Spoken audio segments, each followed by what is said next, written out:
Yeah, this is it, the perfect evening. My legs are positioned above my hips, which everyone knows is necessary for a serious hangout position. A cold beer is strategically placed in my right hand. My e-book is on the deck at my side, but turned off as it should be at a moment like this. No action, mental or otherwise, is required right now. Except for a small amount of beer, of course. It's a much-needed moment of calm. I just need to be, and most of all, to be alone. Solitude is the only acceptable state in my current life. The sun is about to set, the colors are warm, the sea is absolutely calm. There is no wind and no sounds at all. It's as calm as it can be. Halcyon, my sailing yacht, is anchored in a small bay off a Greek island. Well, it's not really an island, it's more like a big chunk of rock. This rock has two major advantages: zero population and a great place to anchor. The small cove is deep enough for my 50-foot yacht and not badly protected from the open sea. Anchoring the yacht was quite a challenge since I was alone. I needed a second mooring point because the bay is too small to allow the yacht to turn freely. But manual labor was quite welcome after a day of lazy sailing in the Aegean. Now everything is ready, the beer is cool, and the silence is just perfect. Then my thoughts return to Julia. They always come back when I'm not doing something. I always struggle with it, and the more I try, the more I fail. I rarely think about the good times we had because I have reason to doubt them as well. I lived under the illusion that I was one of the luckiest bastards ever. She seemed so in love, too, and it's just a shame there wasn't a camera to capture her performance. An Oscar would have been secured. The anger starts to overwhelm me again. No, stop it. The sea. Look at the sun. It's beautiful. There are pigeons here. Very interesting and underrated animals to watch, especially now. Relax. I suddenly decide I need to check the moorings again, even though I know they are perfect. I just need something to occupy my thoughts before the damn thing goes back to her, to Julia, to the night I found out the truth. No, stop. Damn it. It's driving me crazy. On a sudden impulse, I jump into the sea and swim a short distance. It helps me clear my mind. It keeps me from getting angry again, from falling into that seething rage that made me avoid other people, especially women. I need to prevent my rage from spilling over onto innocent bystanders, as it has done so often in recent months. My sister Annette told me I was a ticking time bomb. She was right, of course. She's always right. So I decided to live as a hermit. It's the best solution for everyone. But instead of living in a damp, filthy cave where there will never be sunlight, I bought a luxury sailing yacht. I may be disappointed in humanity, but I'm not stupid. I climbed back on the boat and decided to occupy myself with cooking. Julia never cooked, but when we wanted to eat at home, it was my job. A lot of things were my job, come to think of it. That bitch. No, stop. I get the eggs and the mushrooms and start making an omelet. I'm not really hungry, I just need a specific task to keep me busy. Once again, I marvel at the quiet and privacy of this place.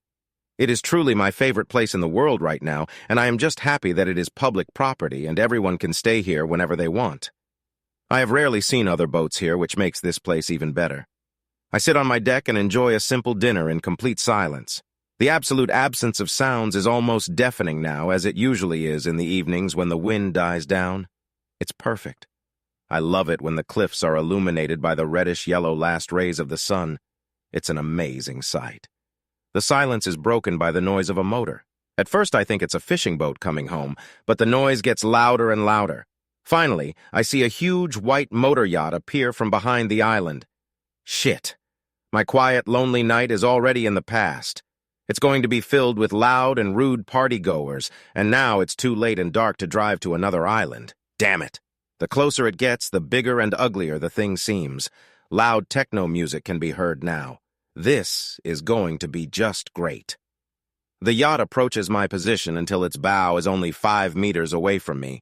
This is no longer a respectful distance. On the bow of the yacht appears a man in a black suit that looks completely out of place in the Aegean. He calls out to me, "Hey, buddy, listen, this is full of you. Brywin's yacht. You know him. He's the king of fashion." He has to shout to be heard over the loud music. I just nod. I have no idea why he's telling me this, and I'm not going to find out. So be polite and get your tiny boat out of here. We need this place to moor, and we need privacy. I only laugh briefly and shake my head. Look, we want to settle this amicably. but it's Mr. Bryowan's mooring place you're on. This is public property. I came here first, so this is my mooring spot. You'll have to anchor over there or anywhere else. It's none of my business. God, I'm starting to get angry already. I just shrug. His strategy seems to be to piss me off. Whatever he hopes to accomplish by doing so, it's not going to work anyway. I don't care about that clown. He walks off astern. I concentrate on my beer again until he returns a few minutes later. How about €1,000 for you if you move? These guys are actually funny. Keep your change in your pocket. I just dismissed it dismissively. He disappears again. After a while, the ship moves back to the second-best anchorage, which is almost offshore. They anchor their ship about 30 meters from mine, which is too close for my taste, but I can't help it. I try not to get angry, deciding to think of the whole thing as a free show for my amusement. The ship is lit up as brightly as a circus, and some of the people on deck are just plain bizarre.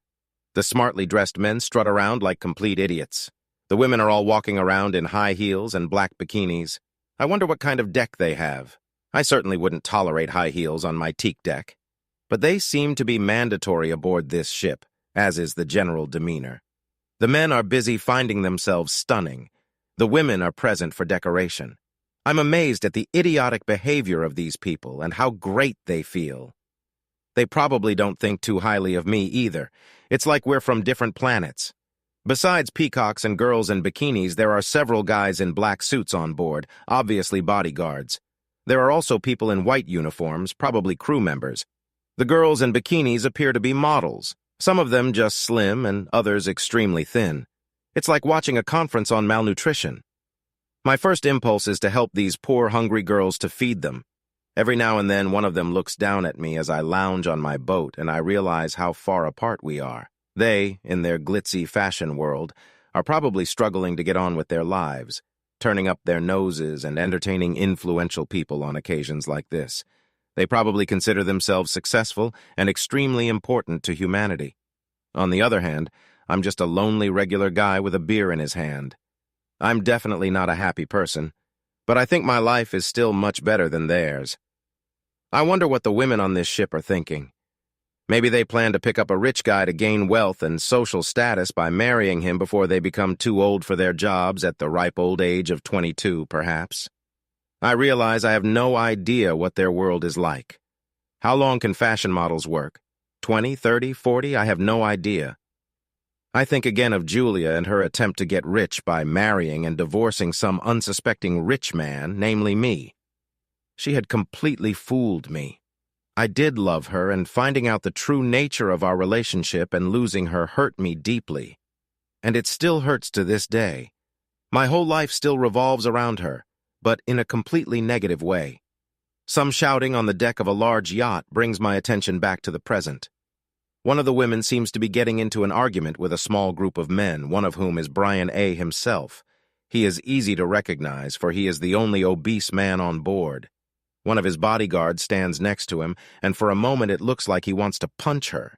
It looks almost comical when all of their heads turn in my direction at the same time.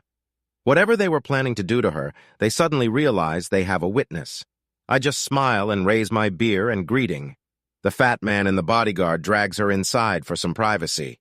Whatever they have in mind for her, things don't look too good from here on out. She seems to have come to the same conclusion and fights them to the last. The other girls and a few men watch on, not reacting in any way. Their lack of compassion amazes me. She's on their boat. There are no police around. She's completely at their mercy, but no one feels obliged to help her. Suddenly she breaks free and runs to the bow. Brian and his buddies smirk and slowly follow her. They know she has nowhere to run. She belongs to them? This is their ship. They are stronger. They are rich and powerful. They can certainly ruin her career. They are coming at her like predators, closing in for an easy kill. Watching this happen makes me sick. It's not right. I really want to intervene somehow, but I have no idea how to do it. The girl looks around in a panic and yells something to the other passengers, but the jerks just turn away and look away.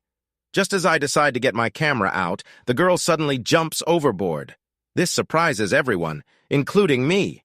The fall is pretty high, but she jumps gracefully, looking amazing in her high heels.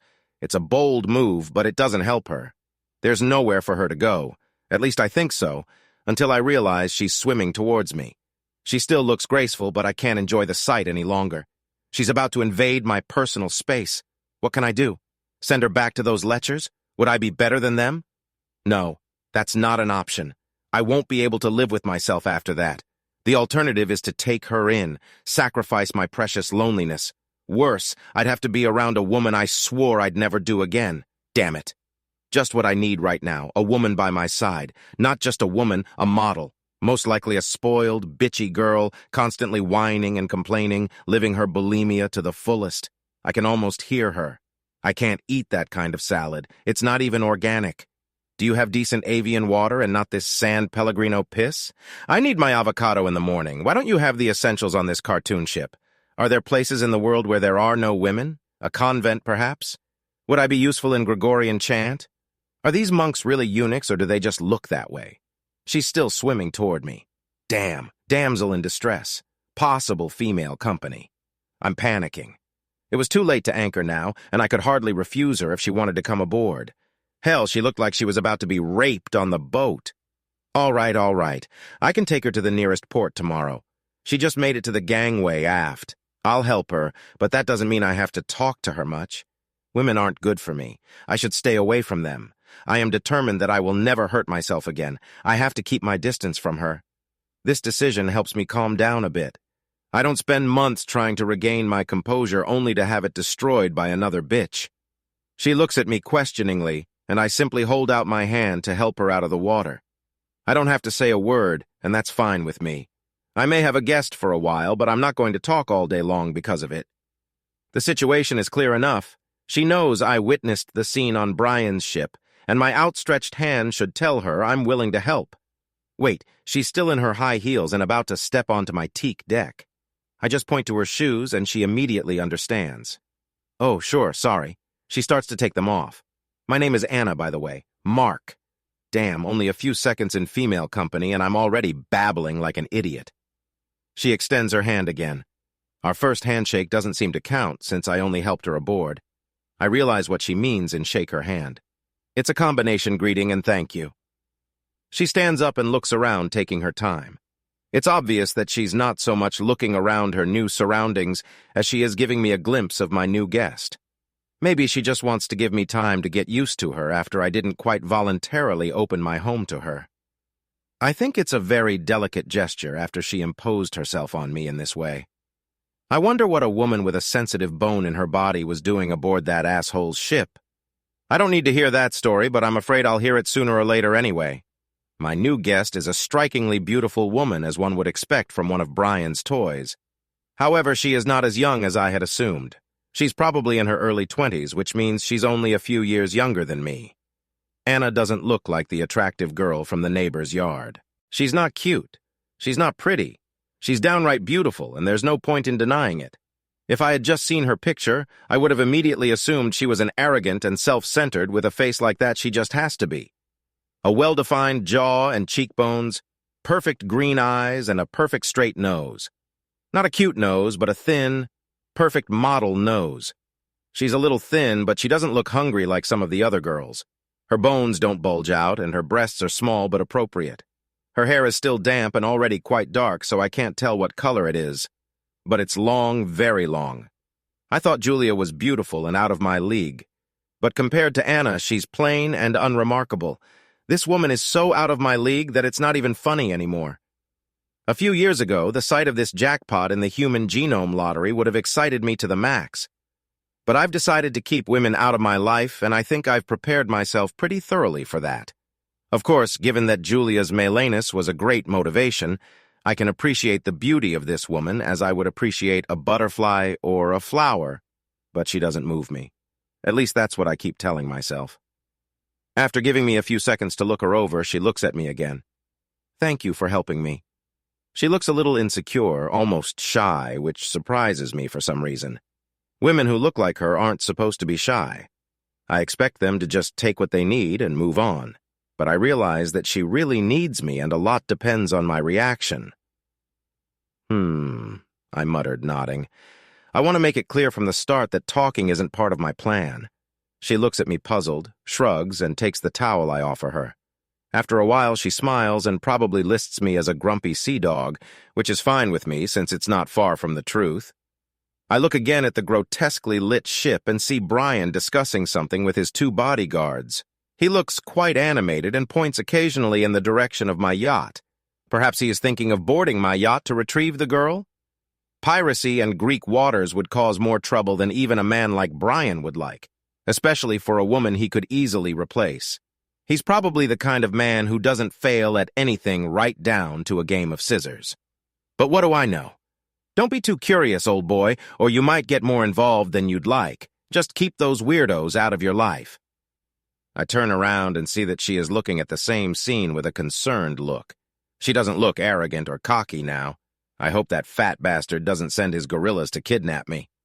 I say in a dismissive tone, shaking my head. He could, you know. He's got 4 guard monkeys he could send after me. Maybe we could just swim away. Tomorrow I try to speak curtly to keep my distance. Okay, I can't say I'll sleep well. I'm still a little worried. Thanks again for saving me. They were just about to rape me. She doesn't seem at all bothered by my short answers. But what she says surprises me. They, I ask before I can stop myself. Shit, stop. It's none of my business. Yes, Brian, his male guests, his bodyguards, and all the male crew. It seems he made a bet that he and all the other men on the ship would entertain every girl at least once before the ship returned to Italy. All the other girls weren't thrilled about it, but he let them do it anyway. Suddenly I just couldn't take it anymore. Suddenly, I don't know, something broke inside me. I've put up with a lot of things without getting anything for it. But today it became too much. Damn it. Yes, I said no to full of you, Brian, and one little dive in my career went down the drain. That part of my life is now in the past. She looks a little shocked at her own insight. I just nod and let out some grunt that may or may not sound sympathetic. For all that I look so beautiful, this fashion business is total crap. Yeah, you're right, she continued, even though I didn't say anything. Maybe it's even better this way. There's nothing I can do about it now, right? Leave the old shit behind, try something new. New opportunities will arise. Life is about change. She looks surprisingly cheerful again. How could she just brush off something that completely ruined the life she thought she had? I wish I could. Or could I? Hungry? Really? I'm always hungry. It's part of my job. I've been hungry for 10 years. She laughs. It's magical. Damn, what a woman. No, stop it, you fool, okay? Just stop it. To distract myself, I go below deck to get her some scrambled eggs. She follows me and looks around. I silently hand her a plate of omelets. It's surprisingly hard to keep a somber mood while she's around, but it has to be done. There's no point in letting myself like this woman, and I'm sure no good will come of it. Oh yes, that looks very appetizing. Thank you. Do you live here alone? I nod, trying desperately to keep my interactions with this woman to an absolute minimum, so I don't get infected by her cheerful nature. Do you have any clothes I could borrow? I haven't had time to pack. The smile is back. She's still fabulous. I nod and go to my aft cabin to get her coifs. I don't know how long I can stay grumpy looking at that smile. Take one of the forward cabins. I hand her the clothes. Thank you. Are they all free? I nod again. Why does a man like you live all alone? How do you keep women at a distance? What? The utter shock on my face brings that musical laugh again. Then she takes pity on my confusion. Never mind. I'm going to change. It's a little cold in this wet bikini. There's a lot more warmth than that smile than there should be in a snooty mannequin, and she turns and heads forward. I stare after her. She's just as gorgeous from the back as she is from the front. I shake my head and try to figure out what she's talking about. Julia told me over and over again that I was just a guy, perfectly ordinary, nothing special or attractive about me. I was lucky to have her, she said, and I believed her. Now this incredibly beautiful woman, a real model no less, was asking me how I keep women at a distance. I figured I had a little time while she changed her clothes and tried to find out. 2 minutes later, she's walking towards me, making my old ripped sweatpants look better than they have any right to. Of course, she's a model, so she has to change quickly and look good in everything. Yet my only comparison is Julia, who can take half an hour to change her shoes. I could get used to a woman dressing quickly, I think, chuckling slightly. Hey, you might have a friendly face. I don't think you're as much of a grump as you're trying to seem. I tried desperately not to smile back at her. It's kind of working. Her hair dries, and it's obvious that she's a brunette. It doesn't matter. She'd look good with any hair color. Damn it, stop it, Mark. It's only going to get you in trouble and heartache. Would you mind if I stayed below deck? I don't want to remind full of you that I'm here. I say in an affirmative tone. My attempts to stay one-worded are starting to sound ridiculous, even to me. Okay, I'll see you tomorrow. Would you mind if I borrowed your ebook reader? I nod again and retire to the safety of my quarters, feeling relieved to be alone again. Early morning on the deck. I'm always grumpy in the morning. The cup of coffee that is my only companion doesn't mind. I could stay in bed, but then I just lie there and think about Julia. And that's not good. I'm thinking about her anyway, so I guess it doesn't matter. She hated my morning nagging. Now that she's not here to nag me, I like the mood. I can sulk all I want about how life, really Julia, has treated me. And there's no one to stop me from doing it. The noise and din from Brian's floating brothel finally stopped around 4 in the morning. Now it looks and sounds like a ghost ship. I bet they don't get up until noon. Good. I hear shuffling below deck. My uninvited guest seems determined to break out of the dummy mental box I've created for her. She's over 20. She's not bulimic. She's not arrogant or bitchy, even when I'm almost rude to her. And now she's also an early riser. What's next? She's a certified mechanic. Good morning. Her head appears from the hatch. Good morning. I'm sure my grumpy mood is obvious. Coffee, galley. She disappears down the hatch. She seems to be as sharp as I am in the morning, though she looks much nicer. I turn around to look out to sea. The smooth surface of the bay is mottled with images of Julia and her lover, intimately connected and smirking at me. Shit. I can hear my uninvited guest coming up on deck. Now that she's had her coffee, she'll be awake and happy and want to talk about things I either don't care about or don't want to talk about. And she'll be smiling her beautiful mannequin smile. Don't forget that. Shit. I don't want anyone to cheer me up. I want to mope.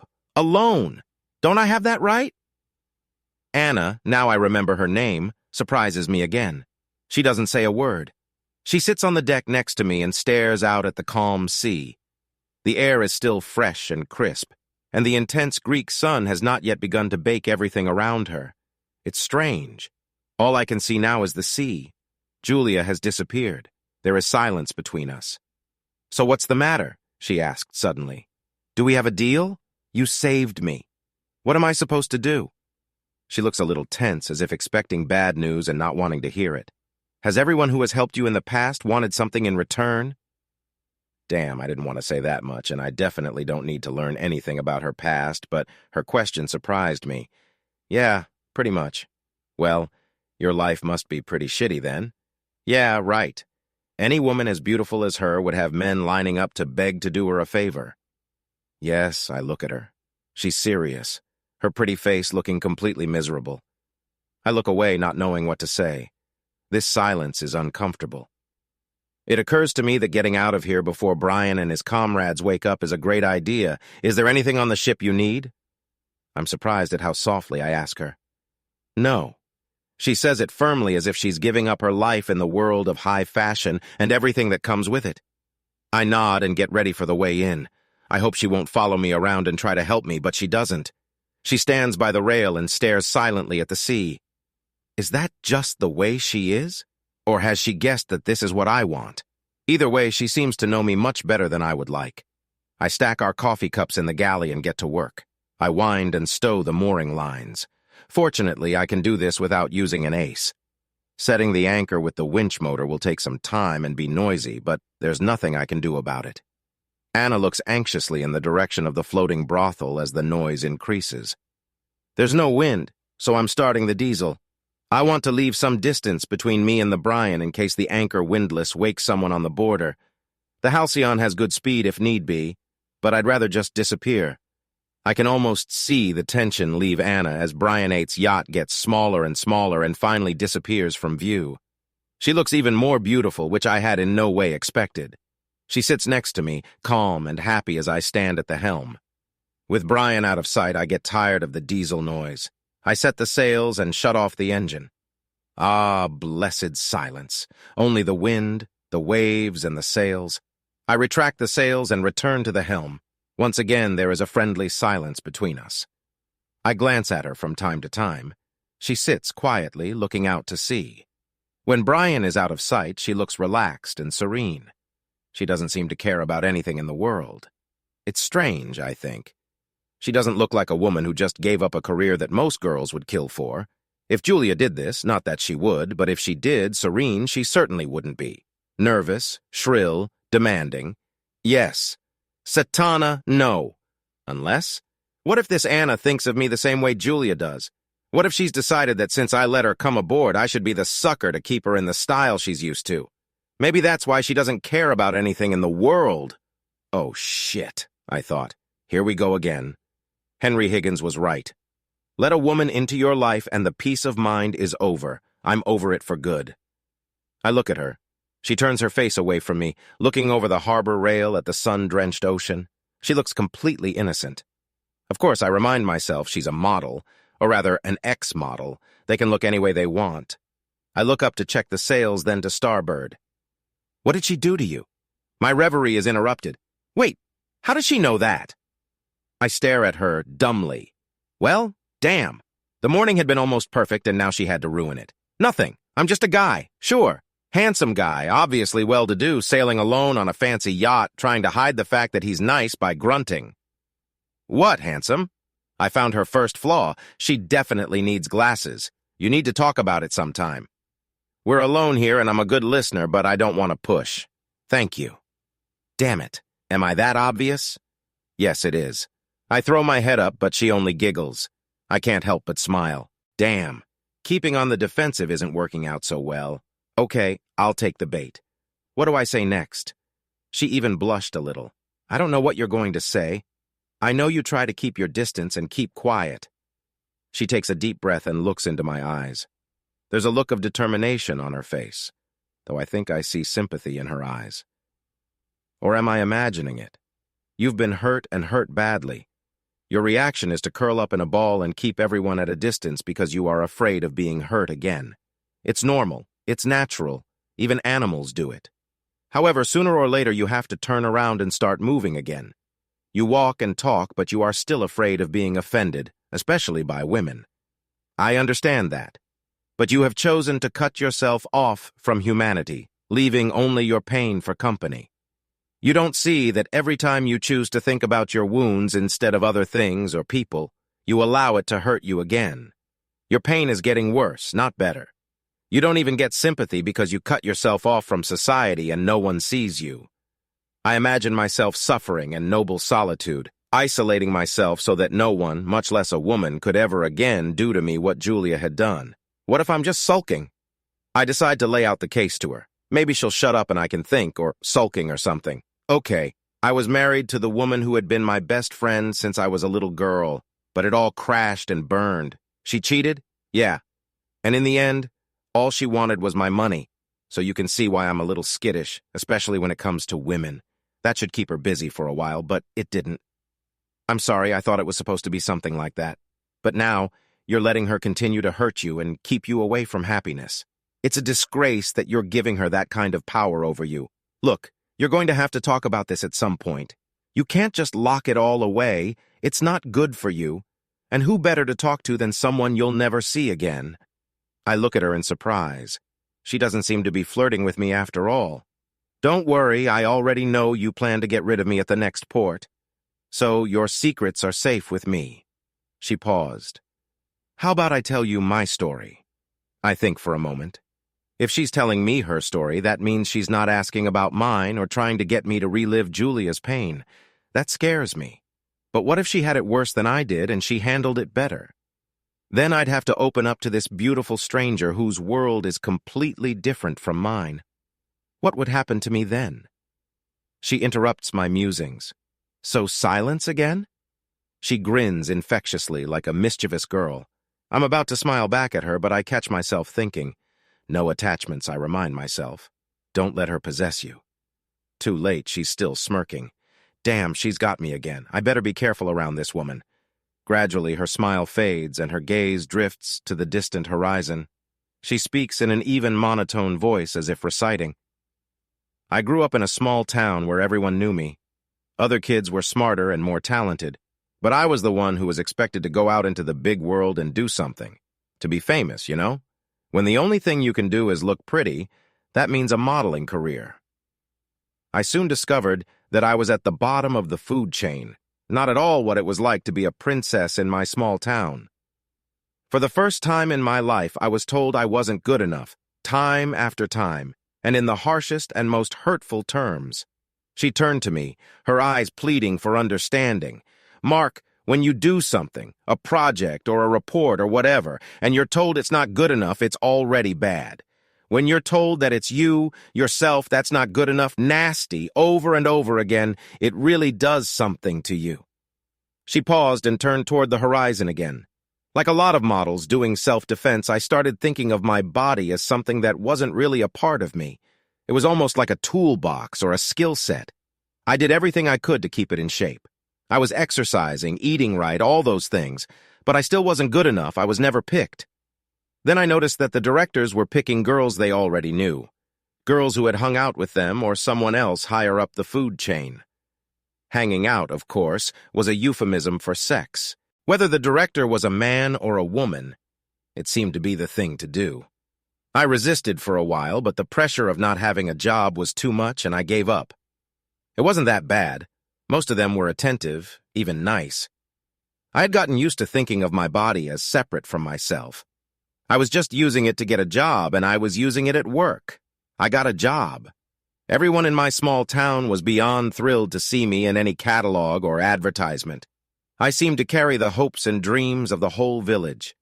So I kept at it, even though I knew I would never reach the top, and I was beginning to hate my life. I knew some girls who were in abusive relationships, and I began to understand them better. She sighs. I'm not sure what exactly made me change my mind.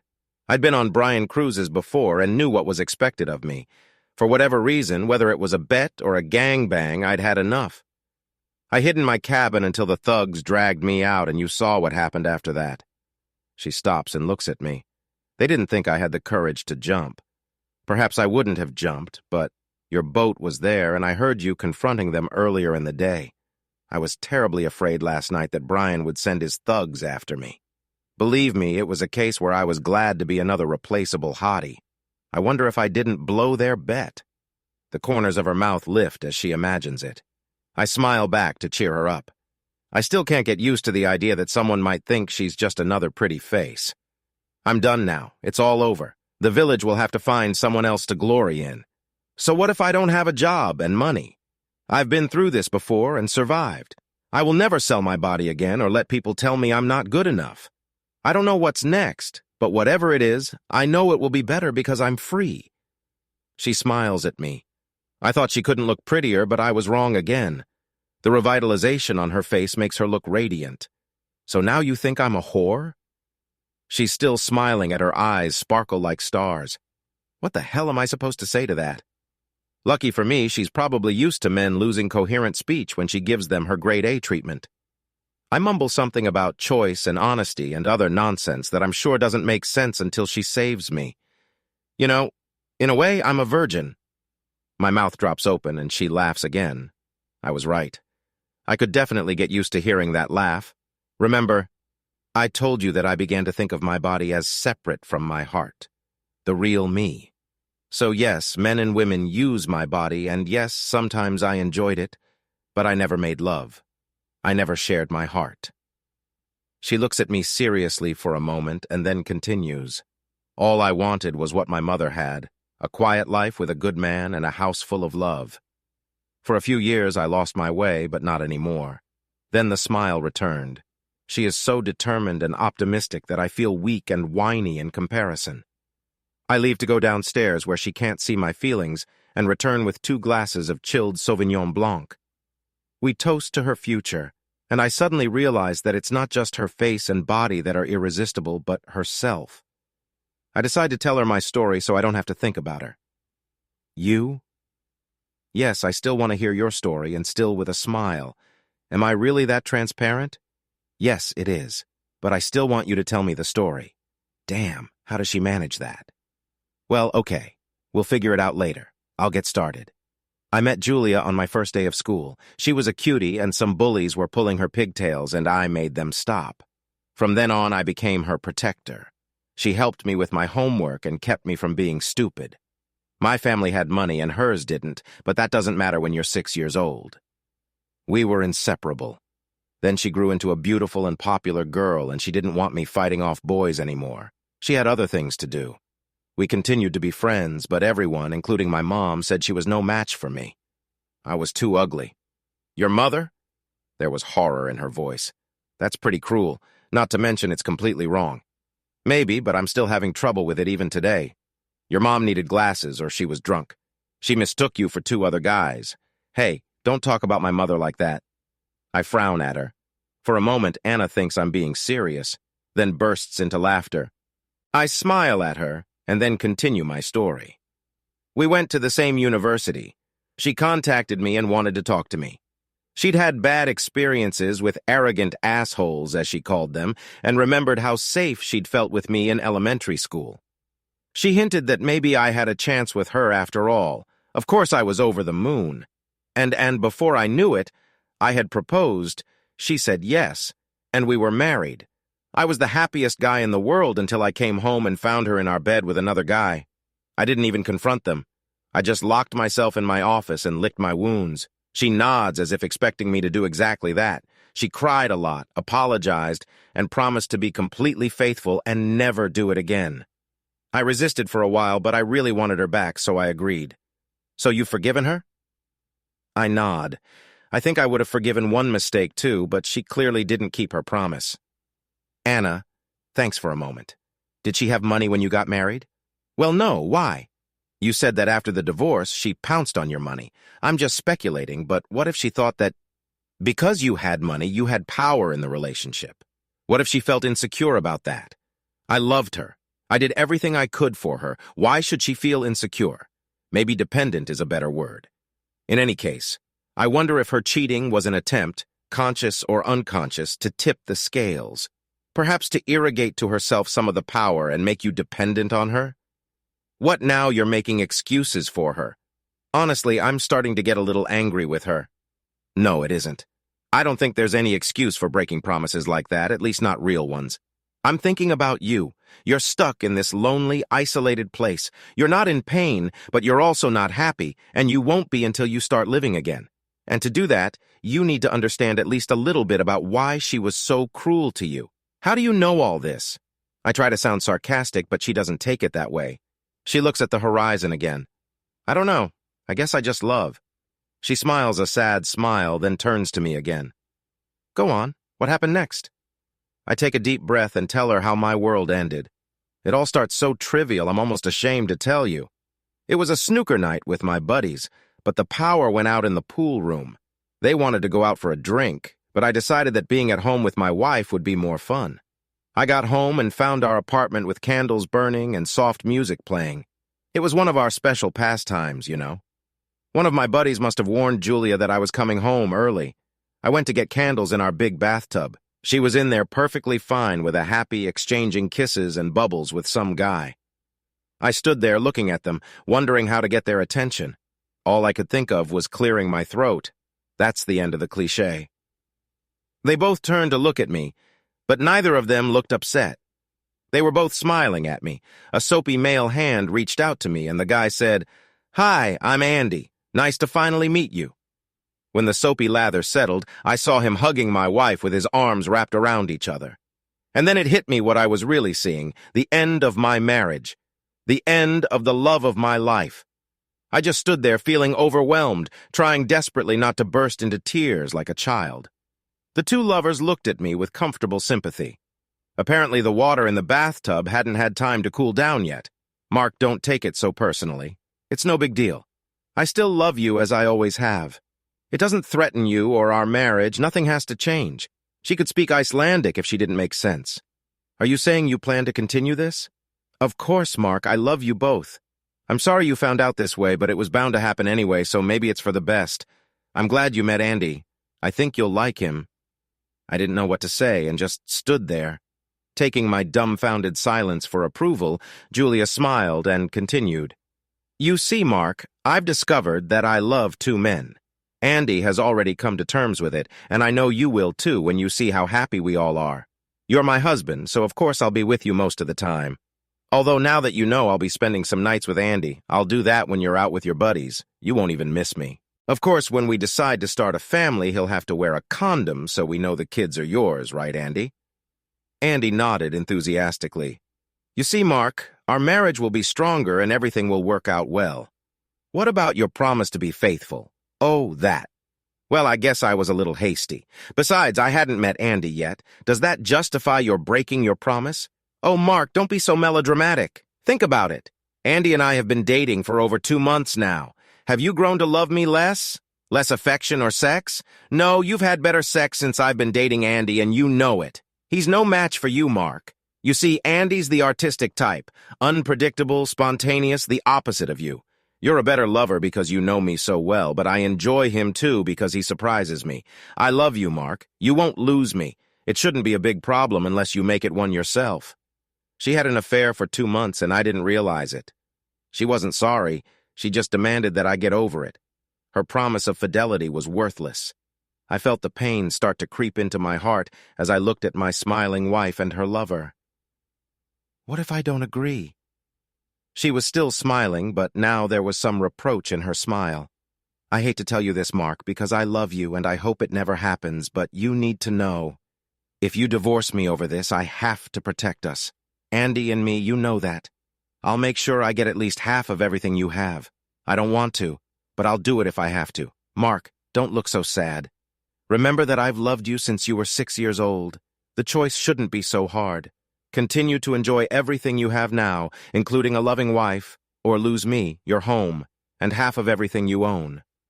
She and my lover smiled their warmest smiles at me, inviting me to accept my betrayal at their hands. I'm sure I had the same dumbfounded look on my face that a cartoon character gets when he's hit over the head with a brick. Andy had to put his paddle in again. Hello, Mark. It's Mark, isn't it?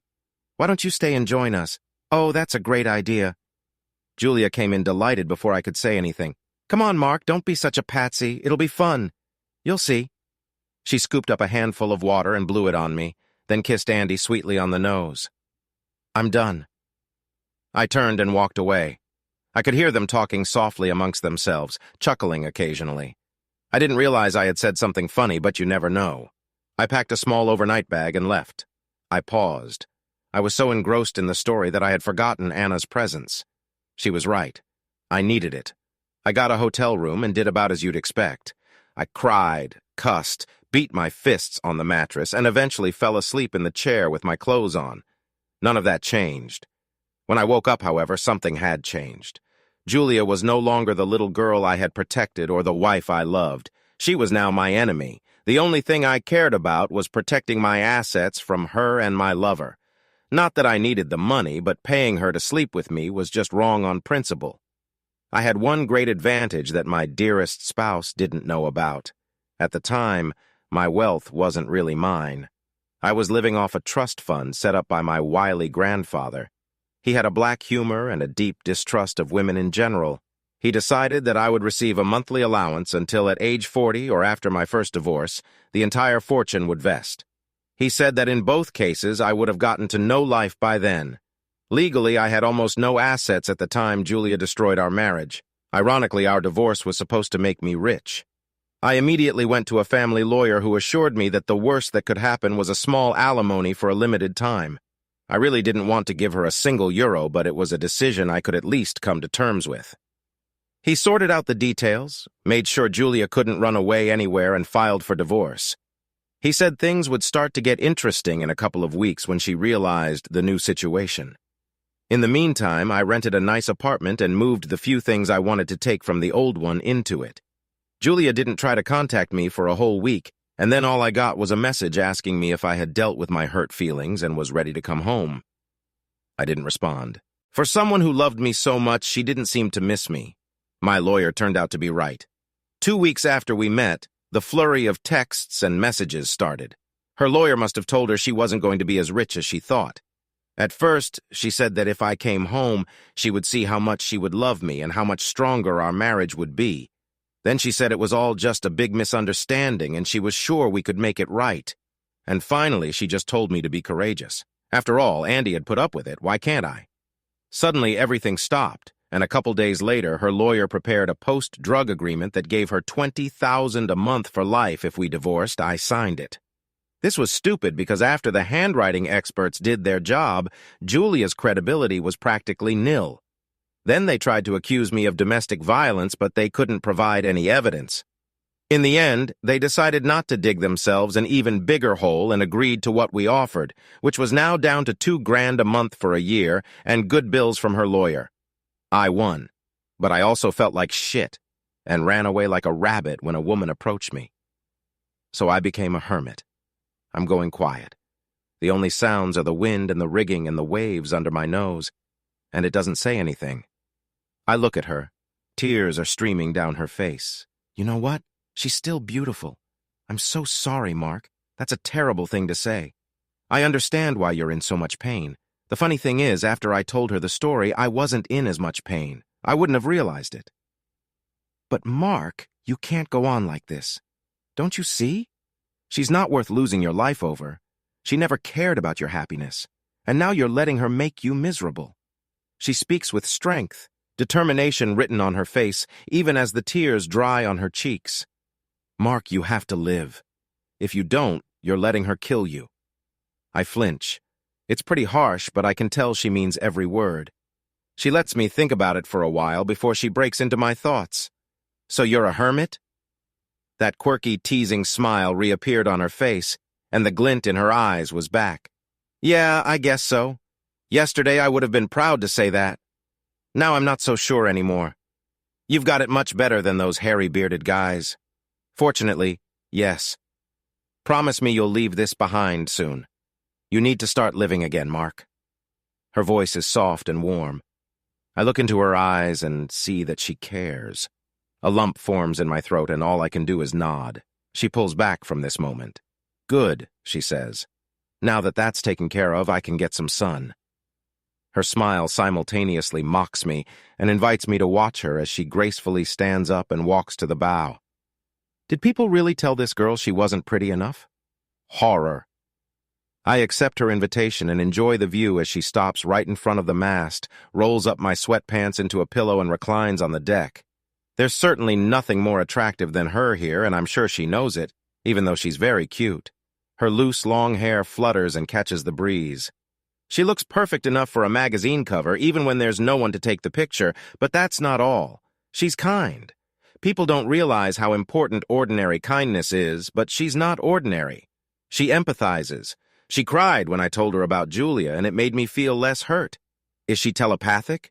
I hope not, but for someone who met me less than 24 hours ago, she knows me and my thoughts pretty damn well. But is she right about me? Should I give up my isolation? I know I can't go through what Julia did to me again. I would die. But if I'm already letting Julia slowly kill me, like Anna said, what difference does it make? I'm still looking at her, pondering. What's wrong with her? She's left her old life behind just as I have, albeit in a slightly more dramatic way, where I hide from the world for fear of being hurt. She seems eager to get out and get on with her life, though she has no idea what that might be. What's more, her attitude is contagious. Just being around her, I'm not so afraid to live anymore. I feel like with her I can know. She's way out of my league. Maybe there's a girl somewhere similar to Anna, but not as gorgeous that I could build a life with. My imagination runs free, and my eyes watch mesmerized as Anna's smooth belly slowly rises and falls, and her high round breasts are almost completely exposed by tiny scraps of black fabric. Mark? Oh, damn, she caught my eye. I thought she couldn't tell because of the sunglasses. Maybe models can always tell, I don't know. Where are we going? She asks the question as if she really doesn't care. Naxos. So this is where you were going to leave me? She rolls over onto her back, takes off her sunglasses and smirks at me. No, I won't leave you. I won't. But no, it's not that I want to. Oh, shit. She's laughing now. I'm sorry, Mark. I shouldn't have done that. I know it's not nice, but I feel like I always know what you're thinking. And it's been so long since I've had someone to tease, someone to be lighthearted with and just have fun. Forgive me. I smile and nod. I think I'd forgive her anything if she'd just look at me like that. And then the all-women or selfish bitch's voice reminds me of what women are capable of when they think they'll be forgiven. No, Mark, I'm not. She says it softly and seriously. Damn, she's doing it again. I feel like she knows why I need to hear it and doesn't mind repeating it as often as I need to. Wait, am I reading her? What's going on here? So I'll leave the boat on Naxos? No, I mean, not unless you want to or you really need to, but you can if you want to. I really like you here, but I wouldn't. Oh, shit. You can stay as long as you want. She likes my stuttering too much. I take a deep breath. I was planning on stopping by there anyway to stock up on supplies, and you might want to pick up some clothes. That's my story, and I'm sticking to it. What's the matter, sailor? Not enjoying the view? She stands up and leans against the mast, posing like a glamour girl. I-ohing and awing, she laughs, then gets serious again. You know I don't have any money or debit cards, and I don't know if I can get to my bank accounts from Naxos. I may not be able to pay you back, at least not right away. I pretend to contemplate the situation as I walk over to her. Well, maybe I'll figure out a way for you to pay me back. I try to keep a straight face, and apparently I succeed. She gets this look on her face like, oh no, not him. How are your knots? I ask, still with a straight face. She pulls away from me slightly. What's with the knots? There was a slight tremor in her voice that I hadn't heard before. Sailor's knots. Halcyon doesn't sail herself, you know, and since you're here, you might as well help. I smile, and she laughs and slaps my arm. I got you, didn't I? I enjoy laughing at her for once. Looks like someone else has gone too long without a little light-hearted fun. She smiles at me. We sit on the foredeck facing each other, and I start teaching her some knots. Even though the sail covers us from the fierce Greek sun, it's still hot, so I take off my shirt. Every now and then we catch each other's glances and smile. It's weird to have someone who looks like her looking at me like that, but not so weird that I can't get used to it. I haven't been this relaxed around a woman in a long time. We trim the foresail more for practice than anything else. She's more athletic than I would have guessed, and watching her move is a pleasure. My bikini-clad guest helps me unmoor Halcyon, and I become the envy of the entire waterfront. She follows my instructions flawlessly and looks like she's been doing it all her life. If I used to think she was just another brainless model, I definitely know better now. She pulls on my sweatpants and we head into town. Our first stop is at the bank, and as she feared Anna can't access the money in her accounts in Italy and Germany without an ID or debit card, so she shops on my dime. My cynical self expects her to act like a stereotypical model and buy at least 2 things out of everything in sight. So of course she doesn't. She buys a few sundresses, some shorts and tops, and asks my advice on what shoes to buy her. Everything she buys is good quality, but nothing garish or garish. I go shopping for groceries and supplies while she does her underwear, and by the time we meet in the town square, we're both thoroughly loaded. When we left the docks, I grinned as I watched her sweating in my sweatpants in the midday heat. She's wearing a light sundress now, looking gorgeous, and now it's her turn to laugh when I stare and stare as she drags me along. Surely half the male population of Naxos would like to be in my shoes. We climb aboard, store our purchases, and relax a little. Anna looks at me seriously. Every time I think I'm getting used to her beauty, she looks at me differently or holds herself differently. And I'm stunned again. Thank you, Mark, she says. I have some savings and I'll pay you back. Maybe you should hold on to your savings until you get a job or something? Well, maybe. But I don't like being in debt to my friends. Her smile is soft and sweet, her eyes warm and gentle and iconic. Everything is happening too fast for me. We're friends, she repeats. Friends help each other, like you helped me last night, even when you didn't really want to. We both know she's right. Friends don't hurt each other, and no matter what happens, Mark, I won't hurt you, not ever. And you know, we're comfortable together. I tried to remember how long it's been since I've been comfortable with a man. No expectations, no pressure, just friends. I can't even remember when that was. You're getting comfortable with me, too. There's one more thing. You know how I always seem to know what you're thinking? How can I read you? You're the only person I can do that with. Damn, I tried to look disappointed. I was hoping you could read everyone like that and we could rule the world. We laugh together and she stares at me for a moment. So, friend, What are the plans for tonight? Well, friend, the word comes out before I can stop him, and it surprises me, but it's the right word. I don't have a single clue. I'm known as a man without a plan. Good, she says, smiling, because I have one and it's perfect. You're going to take me ashore to that nice seafood place we spotted, and we're going to have a wonderful dinner together. And then we'll come back aboard, and I'll tell you the rest of the plan. We go ashore for dinner. The seafood place is unpretentious. For a moment, I wonder if Anna will think she's slumming it. I'm pretty sure no mannequins have ever been there, not even former ones, but apparently the place has been around for generations, and it's clean and well-maintained, so I have high hopes for the food. Of course, all eyes are on us as we walk into the restaurant and make our way to our table. I know Anna is used to this, but I'm not. She senses I'm uncomfortable and snuggles up to me. It's okay, Mark. I don't mind them looking at you. I'm not jealous. We laugh, sitting up. Fortunately, places like this don't mind if you laze around for a couple hours at dinner. In fact, they take it as a compliment. A couple times, the owner stopped by to say how much he enjoyed us enjoying his food. If his true motive is to get a closer look at Anna, so what? I can't blame him, and the food is good. There's something special about seafood that was swimming just a few hours ago. Most importantly, Anna is enjoying herself, and to my great surprise, so am I. Finally, we rise from the table. The host and the waiter, Sunhash III, I believe, see us off, and we stroll along the waterfront before returning aboard the Halcyon. Anna holds my hand. She says, "Little, I say nothing. We're on board." I walk up the gangplank and turn to her.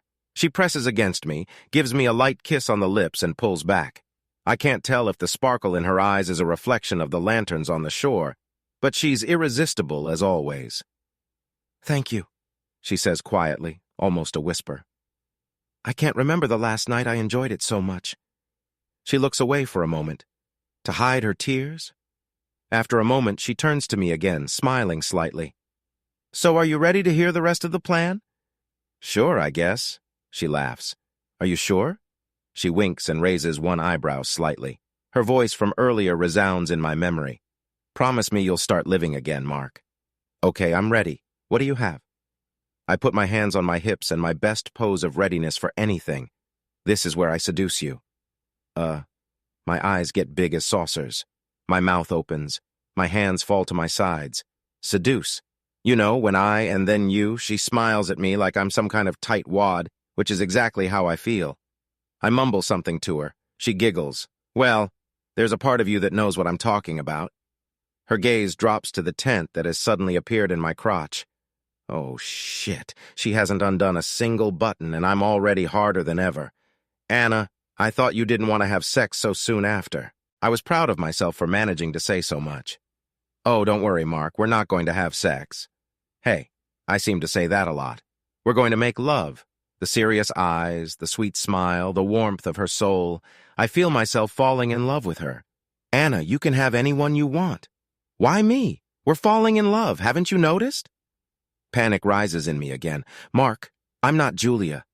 I could never do to someone what she did to you." She says it softly, but seriously. I believe her. Without saying a word, she grabs me by my shirt and kisses me right on the lips. Damn, it feels so good. It's almost magical. It's like I've never kissed a woman before. When we finally break our connection, I see that she's crying. To my surprise, I feel my eyes become moist as well. Our connection is almost frightening. She stands up, and I realize she is still holding me tightly by my shirt. She roughly drags me behind her, rushing towards my quarters. Then she pushes me onto the bed. "You're incredibly beautiful." I'm still basking in the afterglow, trying to realize what just happened in my life. Why did this dream woman choose me? Was it because of my money? I can't think of any other reason. Suddenly, I raised my head and looked at her. She was watching me too, a satisfied expression on her face. "No, Mark, no, because I love you, not because of your money." Don't get me wrong, sure. Money makes life easier.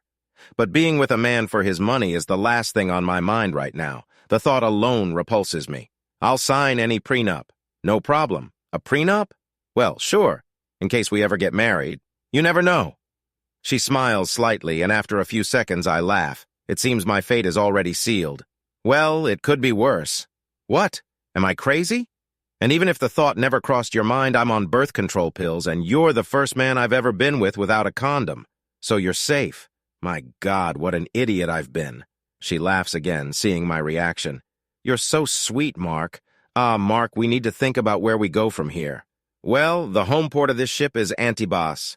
I'm not sure that's what she was talking about. Okay, do you have a car there? Yes, big X5. Okay, this is one of those SUVs, right? We'll drive to Milano from there if you don't mind.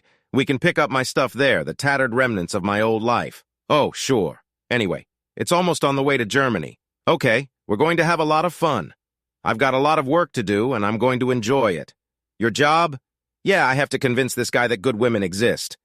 Oh, so you want to open it up to members of the female gender again? What are you kidding? Absolutely not. My reasons are purely selfish. I'm afraid I seem rather boorish. It's too good to be true. The 4 weeks it took us to get the yacht back to Antibas can be described as perfect. We spend them with sex, and yes, some more sex. We also bask in the sun, eat delicious food, and visit various harbors. We don't talk about the future, divorces, diets, fashion in the past. After arriving in Antibas, we pack up, clean the boat, and load everything into my car. After locking the boat, we look at each other with what we think is longing. We have both enjoyed our time together on this boat, and we both fear that now the cold reality will take over, that everything will change. We don't talk about it, but we know each other well enough by now to realize it. The trip to Milan and to Germany passes in uncomfortable silence.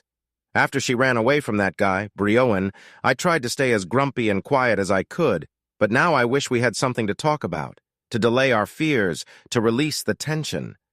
I don't know what she's afraid of, but I'm afraid of losing her again.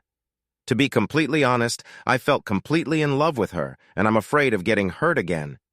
We've been living in my apartment for about 4 weeks, but the spark has somehow disappeared, replaced by an underlying tension.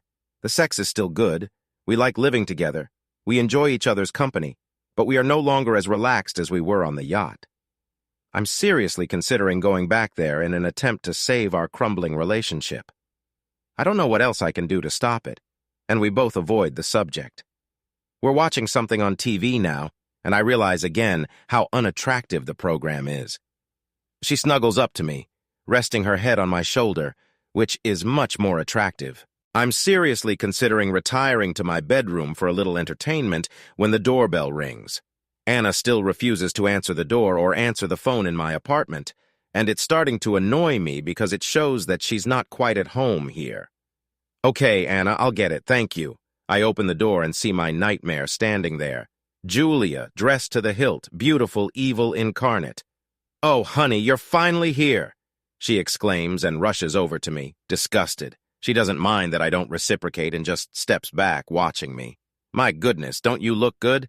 Have you been in the sun a lot? It suits you. Thank you. Aren't you going to invite me in? Please come in, Julia. I hear behind me as I think about how to get rid of her. Frowning, I step aside. Thank you, and you, Anna. I'm Julia. I know. What a strange conversation, I thought, closing the door. Their voices are suddenly harsh. If their words had been daggers, the floor would be soaked with blood right now. Please have a seat, Julia. Thank you. I'm still not talking. So you're a friend of Mark's? I'm his girlfriend. Are you getting paid for this? Are you asking if I'm a prostitute?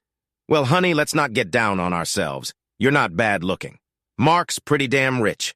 I wouldn't suspect a prostitute, but maybe some kind of escort service? No, I'm sorry. I wouldn't want to interfere with your business. What? That's ridiculous. So you didn't marry him for the money? No, of course not. It was just a big misunderstanding during that unfortunate divorce. We should be together. I really do love him. Me too. Honey, let's face it. Mark is a nice guy, but he's out of our league in terms of looks. So I won't believe for a second that you're here for love. Okay, sweetie. Let's talk about leagues here. I'm definitely not in yours. Oh, don't exaggerate yourself. Not true. You're decent looking, but I'm model quality. Now let's talk about Mark. He's handsome, built like a brick house, honest, open, and caring. He's just a 1 in a million find. I'd love to have him. If he asked me, I'd marry him in a heartbeat. Really? I asked, completely stunned. You just want his money, bitch. No, I'll gladly sign any prenup. Really? I ask again. Of course, you fool. What do you think I've been waiting for all this time? Why do you think I've been on edge ever since we left the boat? Up what? Mark, please don't. That bitch Anna is no good for you. You need me. I still can't believe my luck, but I slowly get up and move towards Anna. Anna, no. Mark, don't. Yes. Anna grins from ear to ear. Anna, could you? Mark! Someone grabs my shoulder and tries to stop me.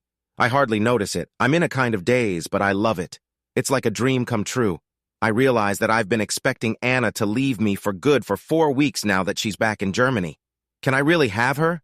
Unbelievable, damn it. Yes, I will. Anna, please marry me. Yes, I can't finish that damn sentence. No, Mark. Julia finally let go of my shoulder, and Anna jumped into my arms. Yes, damn it, this can't be true. Mark, don't do this. Really? Really? Yes, Mark. Finally, I thought you'd never ask. I was so afraid this time I silenced her by kissing her. Looks like I'm no longer needed here. Mark, I would have been so good for you. But instead, you chose that bitch and let her gut you. You're right, Julia. What? You're not needed here anymore. I'm glad you came. This is the best thing that could have happened to us. The best thing you've ever done for me. Julia, I wish you all the best. I've forgiven you. It doesn't matter anymore. But if you'll excuse us, we have some things to finalize. Anna, don't touch him, okay? I won't. Not like me. Anna and I look at each other in surprise as Julia walks to her door, the front door, and we walk to the other door, the bedroom. I have definitely changed. I have to thank Full View of Brioan and Julia for making this dream possible. Thanks for watching. I hope you enjoyed it. So subscribe to my channel and watch the next video.